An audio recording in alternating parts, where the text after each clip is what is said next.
Conexão Brasil. Oferecimento Sindicato dos Professores da UFMG. Bem-vindos a mais um programa. O tema de hoje são 70 anos da CLT. E a nossa convidada é a professora Daniela Muradas Reis, professora de Direito da UFMG. A CLT foi promulgada em 1º de maio de 1943 e só entrou em vigência no dia 10 de novembro deste mesmo ano. E ela foi efetivamente o reconhecimento do trabalhador brasileiro. Se nós compararmos a promulgação da CLT com o 13 de maio, que foi a libertação da escravatura, na verdade, o que deu efetivamente maior reconhecimento de direitos não foi a libertação dos escravos, mesmo porque foram libertados e não tiveram nada para promover a sua inclusão social. A CLT foi o reconhecimento do trabalhador brasileiro e por isso que o próprio Getúlio, que a promulgou, foi conhecido como o pai dos pobres. E ela tem sido exatamente uma referência no mundo do trabalho desde a sua promulgação até hoje. E nós estamos fazendo exatamente neste ano um balanço da CLT, vamos fazê-la nesse programa. Daniela, bem-vinda, é um grande prazer tê-la aqui para falar um tema tão importante, né? Obrigado, professor Giralete.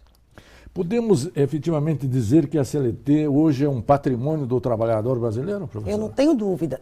Esse é o principal instrumento de cidadania brasileiro. Por quê? Porque, na verdade, quando se fala em dignidade humana e valorização do trabalho, você precisa de instrumentos concretos de realização desses princípios constitucionais. Sim. Então, a CLT, com sua estrutura, com essa estrutura, com esse arcabouço legal, propicia ao trabalhador a ter acesso a uma série de garantias no âmbito do emprego que vão lhe permitir a inserção na sociedade dentro de um certo padrão de dignidade e com valorização do seu trabalho. Perfeito. Em que contexto surge a CLT? Bem, a CLT, na verdade, ela é generalização de uma série de garantias que setorialmente já tinham sido alcançadas a partir de esforços setoriais, esforços sindicais anteriores ao Estado Novo. Existe, na verdade, né, uma mitificação histórica da CLT como uma benesse do Estado, como uma outorga de direitos aos trabalhadores, como uma dádiva do Estado.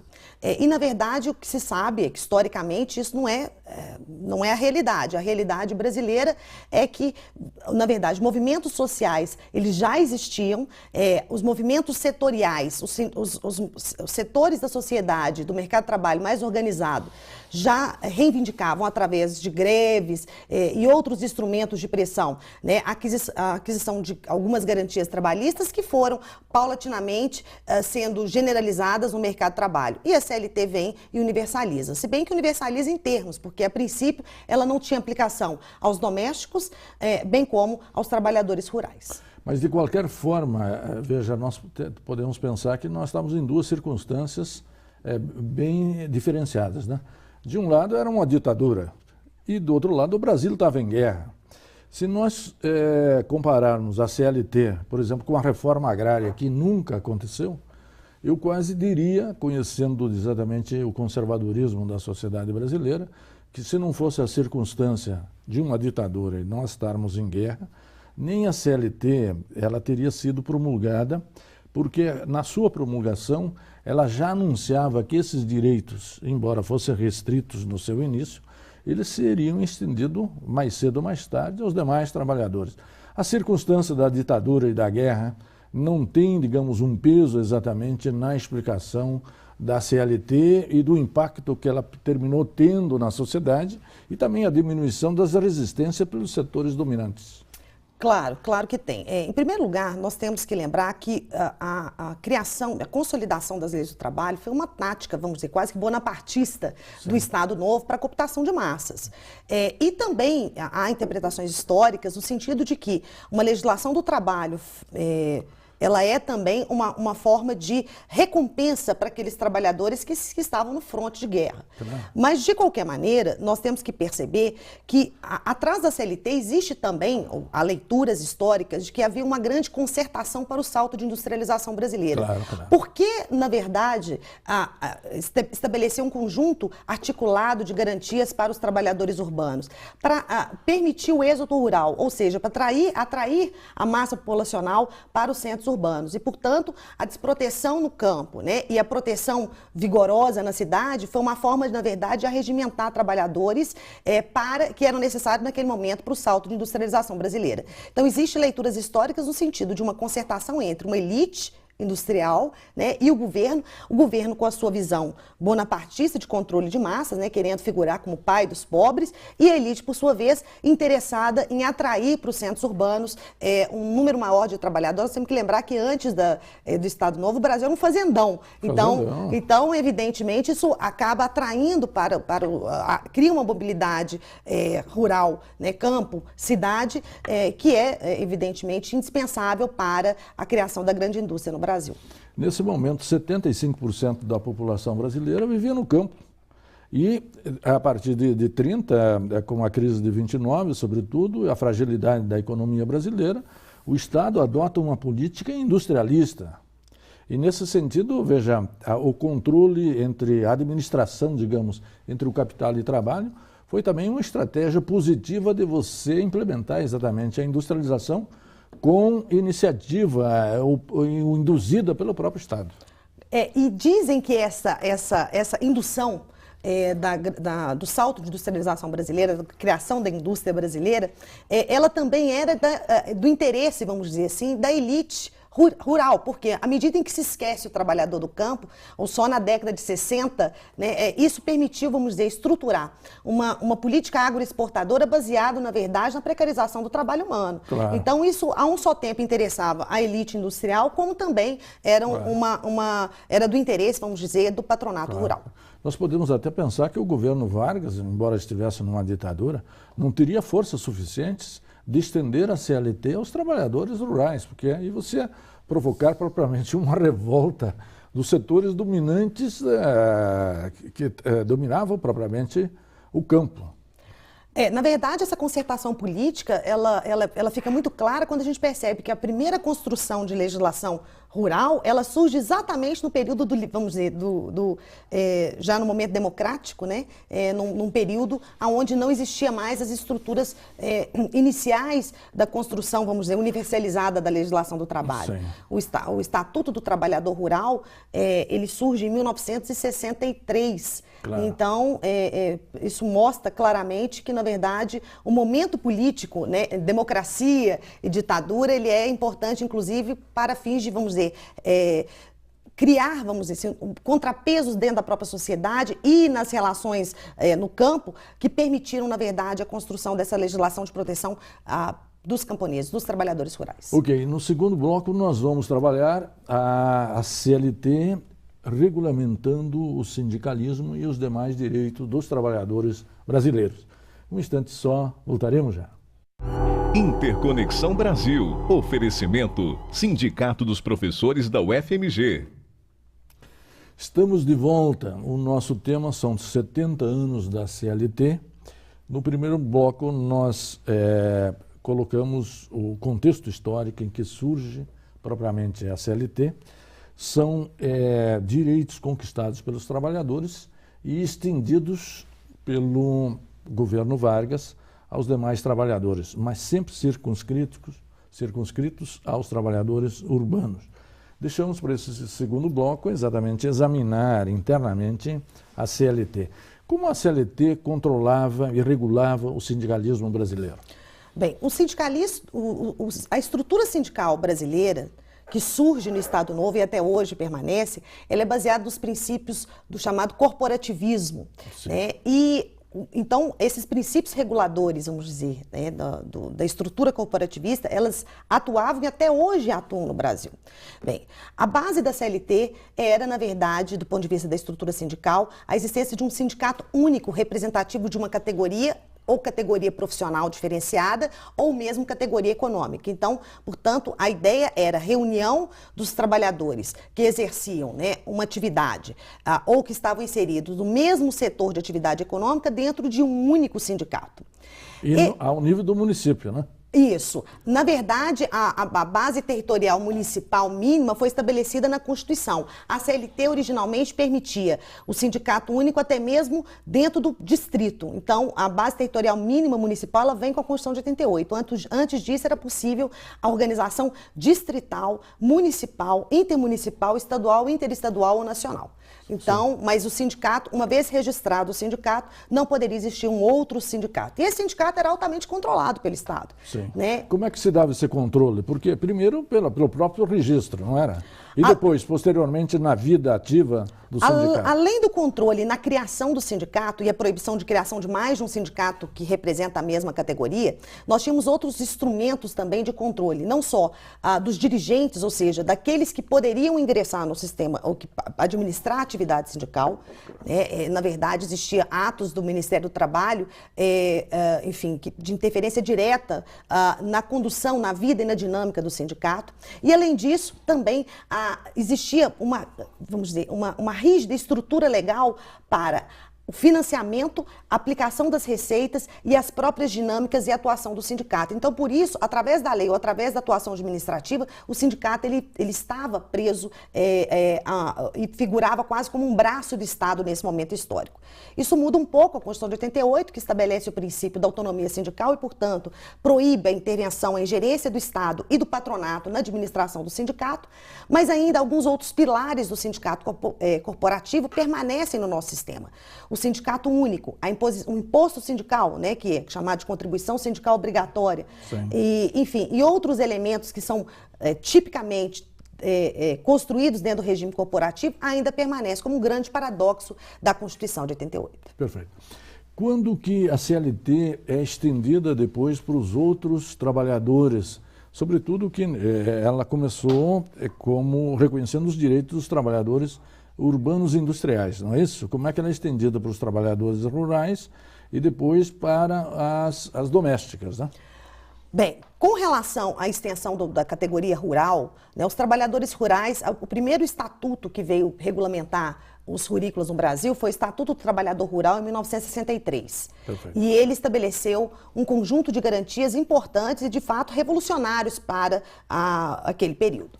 Em 1973, um novo diploma legal, a Lei de Trabalho Rural, veio criar quase que uma equiparação de direitos, regulando, na verdade, aspectos específicos do mercado de trabalho rurícola, né, regulando, atendendo, vamos dizer, as especificidades do campo. E a Constituição de 88 praticamente equiparou os trabalhadores urbanos aos rurais. A situação dos domésticos é um pouco diferente, né? Os empregados domésticos, eles só tiveram o primeiro diploma com garantias trabalhistas na década de 70, a Lei 5859 de 73, e que assegurou inicialmente apenas 3 direitos: o direito à inclusão na Previdência Social, o direito a férias anuais remuneradas e o direito à anotação na carteira de trabalho.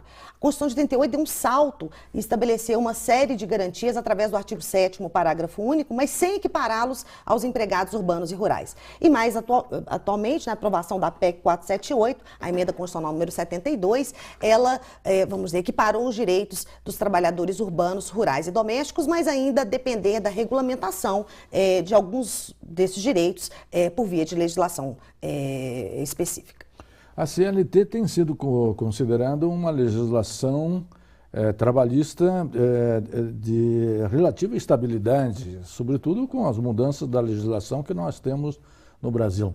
Como explicar essa relativa estabilidade da nossa legislação? Quer dizer, uma das legislações que mudou menos comparativamente com as outras, né?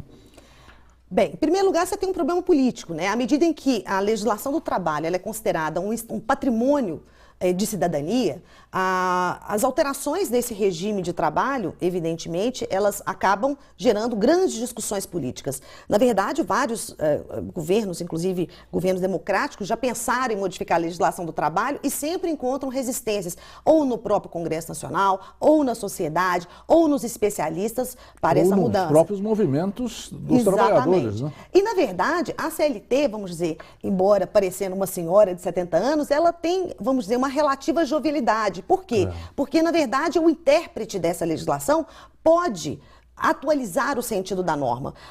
É possível, por exemplo, com uma leitura com marco na Constituição, entender que alguns direitos do Estado democrático têm que ser aplicados às relações de trabalho. Além disso, a própria dinâmica da construção da CLT, através da utilização de vários conceitos jurídicos indeterminados, que são, na verdade, expressões jurídicas que são preenchidas pelo intérprete, elas permitem também atualizar o sentido da norma naquela realidade concreta. Então, portanto, isso vai permitindo a atualização da norma. A legislação do trabalho brasileira, ela não é, vamos dizer, anacrônica, evidentemente, alguns aspectos tópicos podem e merecem, às vezes, né, alguma modificação, até para atualização de costumes ou para, enfim, adequação ao regime constitucional, mas ela, na sua totalidade, na sua inteireza, ou seja, numa visão global, ela é uma legislação que atende, vamos dizer assim, aos padrões dos países de capitalismo central, aos padrões da América Latina, e até existe uma certa confluência de princípios, né, vamos dizer assim, dentro desses regimes tradicionais do chamado regime romano, sistema, vamos dizer, que não são do civil law, do common law, né, que são sistemas que se estruturam em leis, existe até uma certa, vamos dizer, uma certa confluência de princípios e, portanto, não há razão para a gente falar num anacronismo dessa legislação. Por que nenhum governo teve coragem de modificá-la substantivamente até agora? Na verdade, né, houve algumas mudanças, sim, e algumas mudanças tópicas fragilizaram muito o sistema de garantias trabalhistas, especialmente na era Fernando Henrique. Nós tivemos, na verdade, uma série de medidas provisórias, ou mesmo leis que foram aprovadas nesse período, que promoveram a chamada flexibilização da legislação do trabalho. A técnica de modificação, no entanto, vamos dizer, arguta, no sentido de que foi permitido modificações tópicas através da atuação sindical. Existia um projeto de época, inclusive, permitindo sobrepor o negociado sobre o legislado. E esse projeto de lei de mudança do artigo 618, ele não teve condições políticas de ser aprovado. Mas, atualmente, algumas outras mudanças tópicas também se fazem sentir na legislação do trabalho. Então, existem mudanças, sim. Falar que a legislação do trabalho ela é totalmente estável, que ela não teve nenhum acréscimo, isso não é verdade. Ela vem se atualizando ao longo do tempo, às vezes para o bem, às vezes para o mal, às vezes para um regime flexibilizatório, num regime de destruição das garantias e das conquistas dos trabalhadores brasileiros, mas ela vem sofrendo uma série de mudanças, sim. Ok. No terceiro bloco, nós vamos trabalhar a comparação, a luta pela legislação trabalhista no passado, com as novas manifestações ocorridas nas jornadas de junho, comparar exatamente a reivindicação desses novos direitos com os direitos tradicionais já conquistados pelos trabalhadores. Um instante só, voltaremos já. Interconexão Brasil. Oferecimento Sindicato dos Professores da UFMG. Estamos de volta. Nosso tema são 70 anos da CLT. E a nossa convidada é a professora Daniela Muradas Reis, da UFMG. Deixamos para esse terceiro bloco fazer uma comparação da luta entre os direitos trabalhistas no passado com o movimento das jornadas de junho deste ano. Que relação existe entre essas duas lutas, professoras? Bem, em primeiro lugar, deixar claro que boa parte dos cartazes que eram ostentados, né, nas manifestações de junho diziam que o gigante acordou, o que não é verdade, né? Como nós já dissemos hoje aqui, movimentos sociais sempre existiram no Brasil, desde o movimento abolicionista, enfim, movimento republicano, aos movimentos sociais trabalhistas, enfim, e reconhecimento de direitos outros, os movimentos sociais sempre existiram no Brasil. Então, esse é mais um movimento social, né, e que, enfim, levantou uma bandeira de que agora acordou, mas, na verdade, sempre existiram movimentos organizados no Brasil. Esse é desorganizado, vamos dizer assim. Talvez os ativistas são outros, né? Sim, esses talvez acordaram, outros já estavam acordados há muito tempo.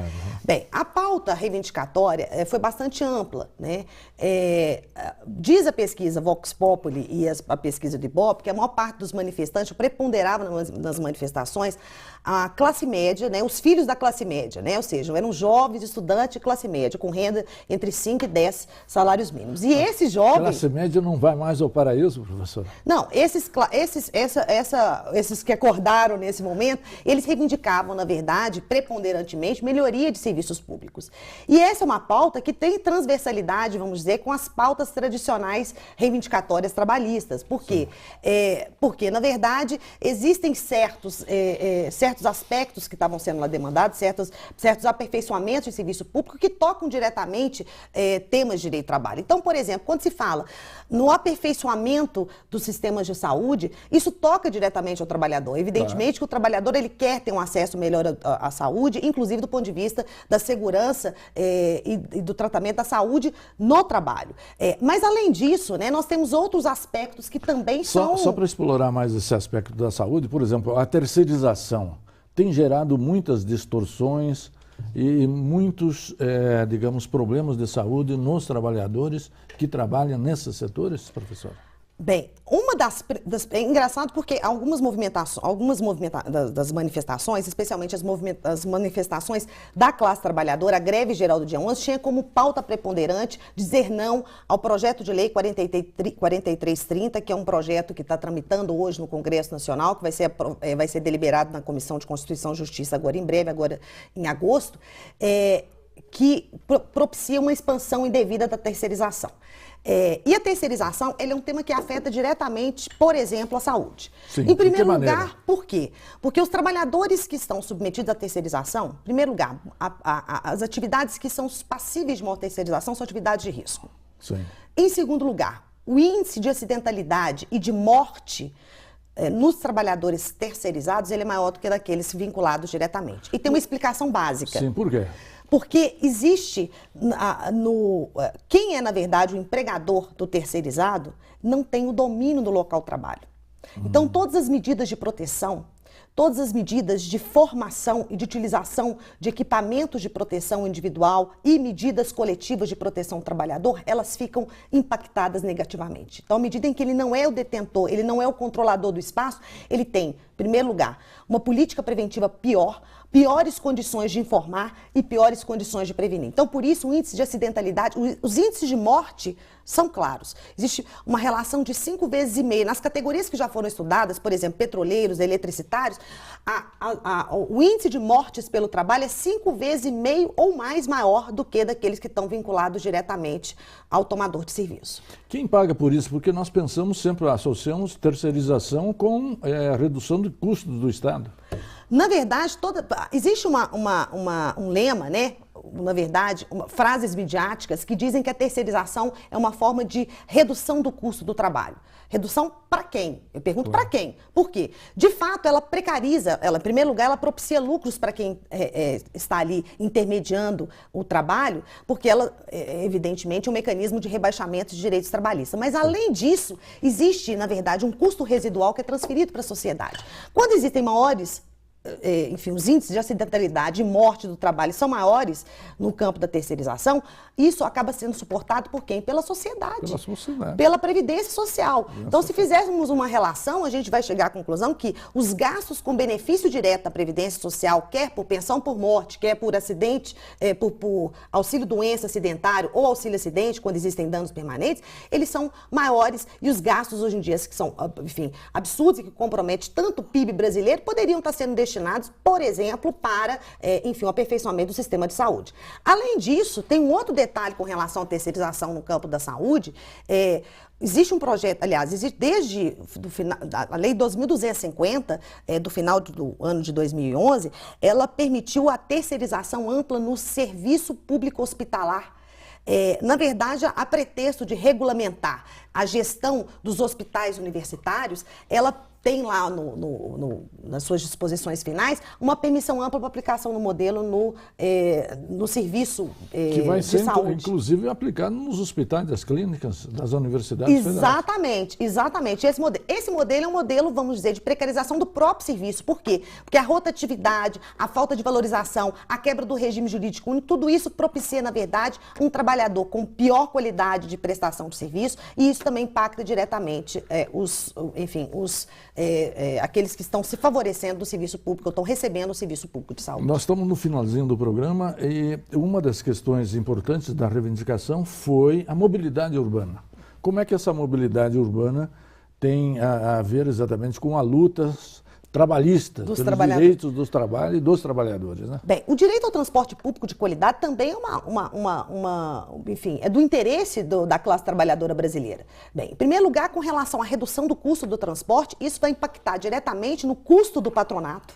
Então, em primeiro lugar, a gente tem que olhar, inclusive, não só dos interesses no campo da proteção ao trabalhador, mas também nos interesses daquele que emprega. A redução da tarifa de transporte, ela impacta diretamente na empresa. Então, evidentemente que a redução ela é uma pauta comum e me parece que não só dos trabalhadores, mas também de toda a sociedade. Além disso, evidentemente, os problemas a prestação de serviço de transporte público e os problemas de mobilidade urbana estão diretamente relacionados à qualidade de vida do trabalhador.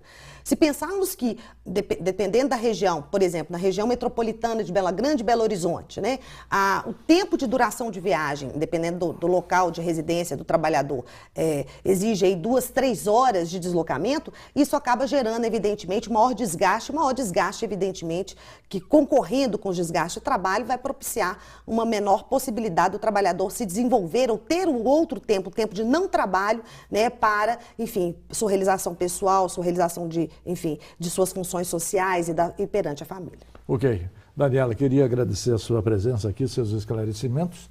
Trouxemos a você, telespectador, 70 anos da CLT, a positividade dessa legislação e terminamos a nossa entrevista conectando a luta no passado com a luta dos direitos no presente. E a você, telespectador, que sempre nos acompanha, muito obrigado pelo prestígio e até a semana que vem.